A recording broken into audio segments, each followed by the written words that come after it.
I am going to make our dog food. We used to buy bricks of whole food for the dogs, and it was $50 a brick. And I finally said, no, we're not doing that.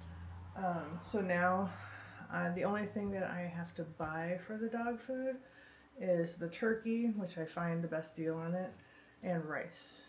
The rest will be grown, and eventually it will turn to chicken, which we have. But yeah, the squash that I have this time was grown. The potatoes I just processed yesterday because I didn't want them anyway. So yeah, so first I just put several pounds of turkey in.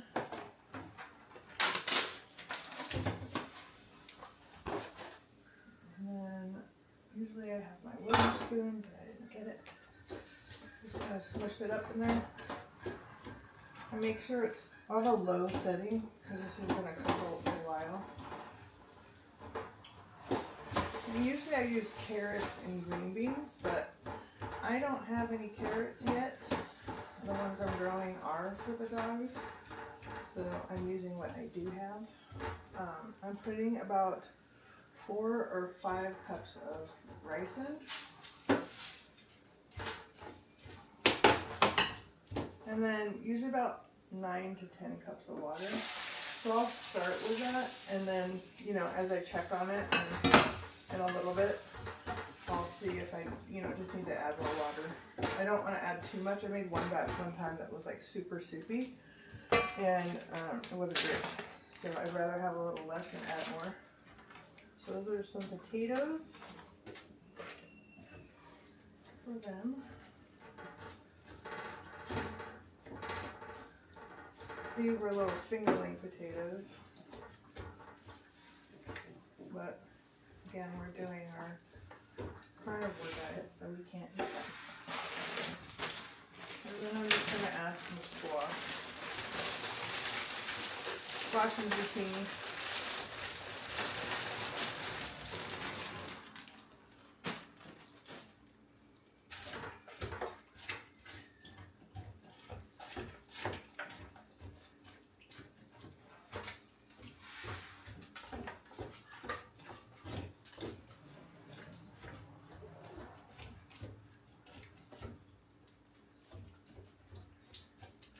So I have other ingredients that I'll add later. I add towards the end of the batch when it's almost done. I add 2 cans of sardines. You don't want them to cook the whole time because the heat will take all the good stuff like the omegas and kind of cook it down. So I add them at kind of the very end before I'm done. And then I add eggshell, ground up eggshell for calcium for the dogs. And I add some oregano and basil.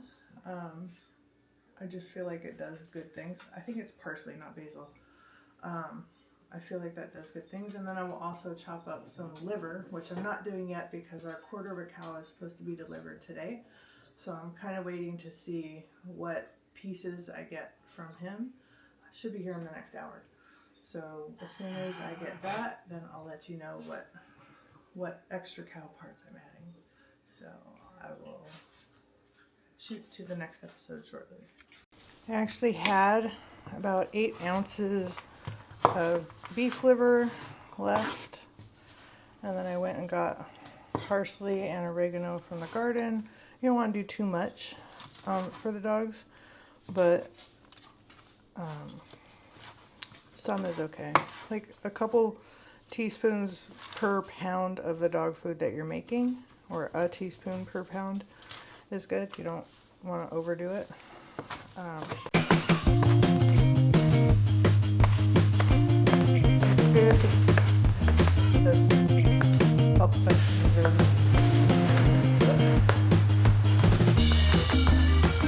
Stops as soon as you cook it, but just have little extra vitamins, little antioxidants in it.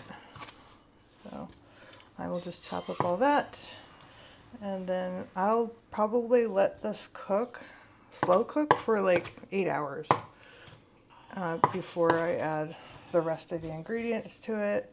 And then, you know, just the heat of it having been cooked for 8 hours will cook, because I'm going to add about 6 to 10 eggs, eggshells, and 2 cans of sardines at the very end. And then I will package this up into, you know, week-long portions and freeze it. So Seth, he feeds the dogs. He will take it out as he needs, and, you know, that's what we do. My 12-year-old Frenchie, I don't think will ever die because she gets this amazing food. But yeah, so I'm just gonna add all that. Oh, I did find some organic blueberries that I had frozen. That, not a lot. It was like a handful of it, and I just threw those in there too. A little extra treat. So we got our quarter of a cow today, and as you can see, there is 6 giant chubs. I think we're supposed to get 60 pounds of ground beef, and all the rest of the meat is supposed to be mixed. He said, if you know your meat, you'll know what's here. I probably will not use this particular ranch again. Just communication wasn't great, and there's a couple delays, but you know, we live and learn. Some of the meat is seemingly fresh, and then some of the meat is not so fresh. Like, I think I got some old cuts. There are various stages of frozen. Like this one here, you know, from this to this, you know, it does not look great, but anyway, I think we got some tongue in here, we got ribeyes, different steaks. I think this is a roast, so I guess this will be an eating adventure. These look like some kind of rib thing. I don't know. But yeah, we'll figure it out. I don't know that we got a ton of premium cuts that we were supposed to get, but I'm going to have a friend who knows a thing or two about a thing or two advise me on what we got and what we did not get. But anyway, that's what a quarter of a cow looks like. It's supposed to be about 115 pounds, which, you know, I feel like maybe it is 115 pounds. But anyway, I will update you.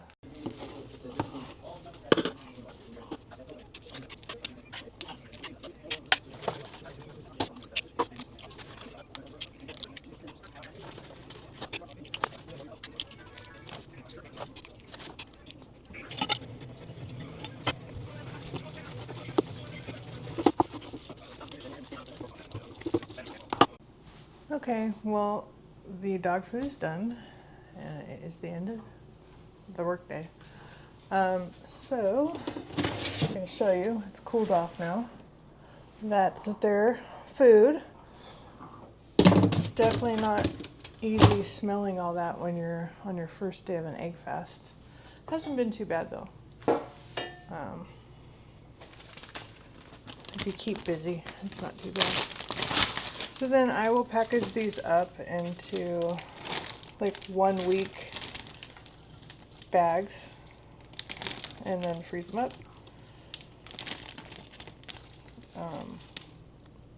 This one actually came out pretty nice.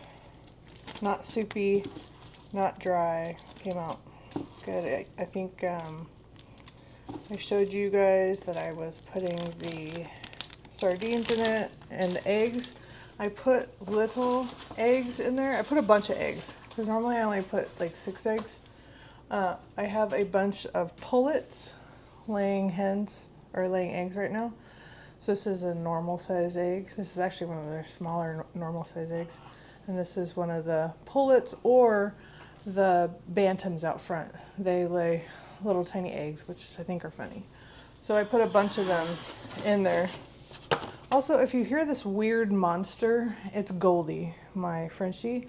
She just stands there and makes crazy noises. When I'm on conference calls, people will ask me, "What is that?" And it's her.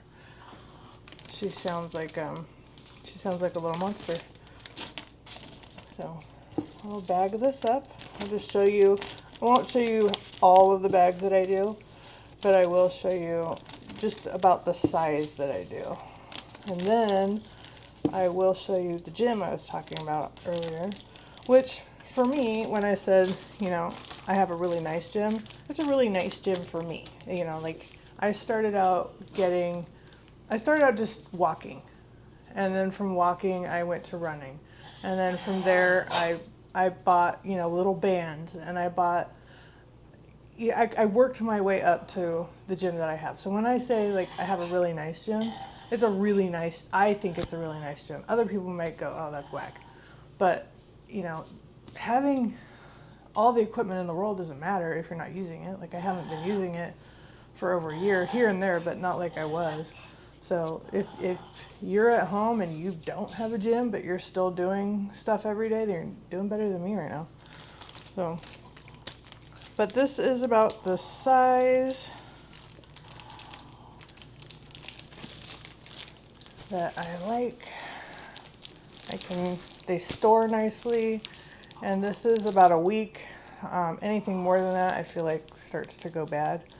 I think this might be a little less than a week. We give each dog we feed them 3 times a day because they demand it. And we're at about a 1/4 cup of food for each of them. They're really supposed to get about 3/4 of a cup of food a day. Mind you, I have 2 Frenchies, so they're not big dogs, but we break it up into 3 meals because Goldie had medication one time that she had to have 3 times a day with a meal. And ever since then, she demands 3 meals. So now they both get fed 3 times a day. And I will package up the rest of this, and then I'll show you how much I got out of it, and then I'll show you the gym. Okay, so I got 4 good size bags. So for me, that's like a month of food. Fingers crossed. That, most of it was grown, and sooner than later, more of it will be sourced from home. As the hens get older or roosters get problematic, we will be having our own chicken. And I mean, it won't happen overnight. I'm not just going to go out and, kill them all. But if there is a problem hen or rooster or whatever, they will become part of the dog food as well. So, yep, that is done. 4 bags all day, not too bad. So this is our gym. We have a nice little setup. This is a cable machine that tucks into a corner. Before I moved here, I lived in a duplex, and it was limited space. I got this. It was great. The bench folds up and down in there. It's a really nice setup if you don't have a lot of space. Then, when Seth and I got together, I already had a dumbbell set, but, he needed heavier than what I had. So I just went and got the full set there. Stretching is important when you're training, and I was training for, I was doing half marathons and such, and I love doing challenges, like a 21-day challenge or 75 hard or whatever. And when you're doing that, you definitely need to make sure you're taking time to stretch. It's almost a full-time job. It's crazy. And I have a leg machine. I try to do legs 3 times a week when I'm training.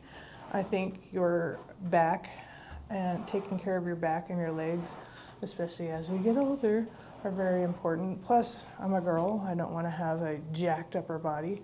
I'd rather focus on lower body. So we have this leg machine here, and I have this leg machine here. On my normal training days, I have an inversion table also because sometimes my back gets all funky. But on normal training days, I would do about 45 minutes of running or cardio, HIIT, whatever, and then at least 45 minutes of weights. So I'm going to try and start there again. I got rid of my treadmill when we moved in here, and I love that thing. But we just didn't have the space for a big one, so I have this one that I swear is going to kill me because there's no rails to hold on to, which I don't do that anyway, but I'm kind of clumsy. And if you're not paying attention, it's easy to like accidentally walk off the platform a little, like catch your foot.